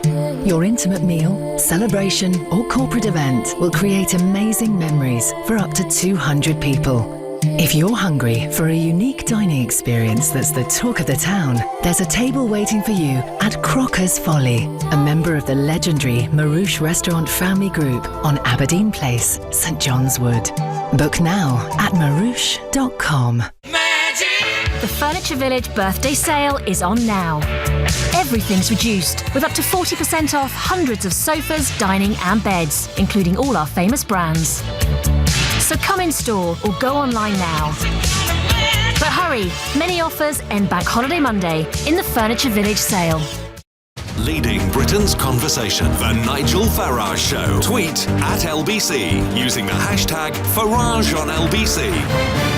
Oh, I know we talk about Brexit endlessly and pub conversations full of it, but I tell you what, there's a subject we're talking about far more today, the last couple of days, than Brexit, and it is the weather. Because, I mean, honestly, the last 3 weeks have been so appalling. I went down to Cornwall when my brother was staying, and I felt a bit sorry for everybody, really. But it's bank holiday weekend. The weather is unbelievable. We're told the temperature could hit 32 or 33 degrees centigrade tomorrow. So let's try and put this August bank holiday into perspective, historically, and I'm joined by legendary weatherman John Catley. John, good morning. Yes, good morning, Nigel. Good morning. So my memories as a child of August bank holiday weekends are having sort of pack-a-macs and having to put them on, because that's the sort of thing we used to have years ago. Yes. I mean, this is a beautiful weekend, isn't it? This is exceptional. I've got to say, this is exceptional. We don't get these very often, but it is, of course, about as early as it could be for an August bank holiday. Yes. And they haven't been going, actually, since 1971. They've only been going since 71, because if you remember, it used to be in the beginning of August, didn't it? August bank holiday. In fact, the 4th of August 1914 was a bank holiday and was the day that war broke out. So, yeah. Oh, was it? Yes, right. It was. Right. It was. Not weather, I know, but a good bit of history. Very good. So, since 1971, how does this bank holiday weekend compare? Well, the hottest so far, up until now, has been 2001. When the temperature at Heathrow reached 31.5 degrees. It got to 31 yesterday, and it will beat that, I would think, today or tomorrow. So I'm looking at a 32 or a 33 degrees in the home counties, parts of East Anglia, the East Midlands. That sort of area is going to be the hottest as we go through the next couple of days. So it will be a record breaker. There's absolutely no doubt about that, I would say. The actual August bank holiday Monday has never fared quite so well. The top temperature there is 29 degrees in Jersey just 2 years ago and 28.2 or 3 in parts of Lincolnshire. and Cambridge. So we're going to beat that one as well. So it is a record breaker, there's no doubt about that. And further west, where it isn't quite so hot, it's still nice and warm, but your temperatures are actually going to be that little bit lower and gradually creeping down in the next 2 or 3 days. And sort of 8-10 days' time, the kids will all start going back to school. Can they look forward to the rest of their summer holiday? Yeah, jokingly, when my kids were young enough to be at school, I used to joke with my PE teacher, games teacher, and say, look, why do you not play cricket when they go back to school in September? The weather's always good in September. And he used to agree with me, but of course it's all to do with the syllabus and all the rest of it.